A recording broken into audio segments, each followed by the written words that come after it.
The normal stuff. I bet you're gonna have a great time. The weather's supposed to be nice this weekend. I got a telescope for my birthday, so we're gonna try and see Jupiter. Olive's eyes lit up with excitement, and I smiled, making a mental note to add astrology to my lesson plan for science. I bet all the kids would enjoy that. Well, if you do, draw me a picture of what it looks like. That sounds so neat. As I spoke, a car pulled up behind me, and I turned as the window rolled down, revealing Taylor. "Sorry, I'm late. Thanks for staying with her." She smiled at me. "It's not a problem. Have fun camping." Olive rose, gathering her bag as she stepped down toward me. "Yeah, thanks for waiting. Tell your boyfriend I'm sorry for holding you up." "I'm sorry, my what?" Where on earth did she get the idea I had a boyfriend? Olive nodded toward the teacher's parking lot, and my eyes drifted to my teal Dodge Shadow. Sure enough, a man was leaning against my hood, watching us. "Oh," I said, about to tell Olive it wasn't my boyfriend when the door shut and they drove off. Now it was just me and the stranger at my car. Anywhere else in the world, and I'd head back to the school to call for backup. But this was Sage River. Maybe he was lost and needed directions? But then again, how did he know it was my car? And I'd be coming out soon. Adjusting the bag's weight on my shoulder, I tentatively took my first steps toward him. Every honed female instinct inside me screamed to stop walking, because I was willingly sending myself into danger. I didn't know this man, and the closer I got to him, only further confirmed his strangeness. And yet my feet carried on like they hadn't a worry in the world. Anyways, what were the chances I was going to be the next woman featured on Dateline?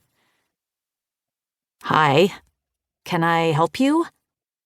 I stopped with about 4 feet between us. I figured this was enough distance to get a head start if I had to run.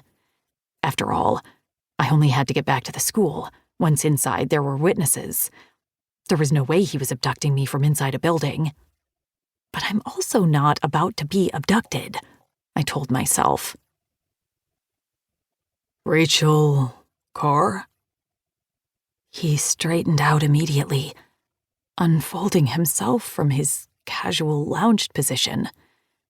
Now he stood easily over 6 feet, towering above me, with his stance in what I could only describe as an at-ease position.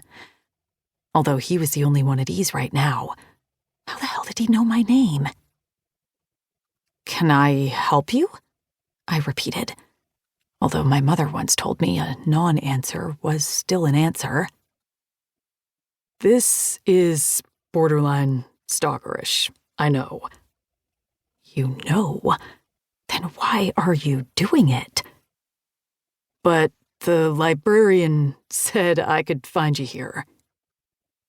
Why on earth was Bronte Peterson giving out my workplace information?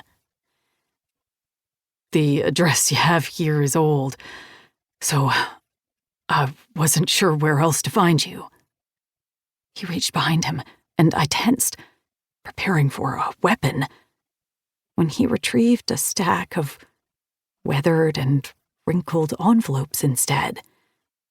From this distance, I had no idea what they were beyond the obvious, or why he thought they were mine, although the address you have here suggested he thought that was either my mail or I sent it. "I went to this address first, you see." He looked down at the stack and back at me. "But, like I said, it was old. The new homeowner suggested I try the records at the library, but the librarian didn't want to give out your home address. Safety, I suppose.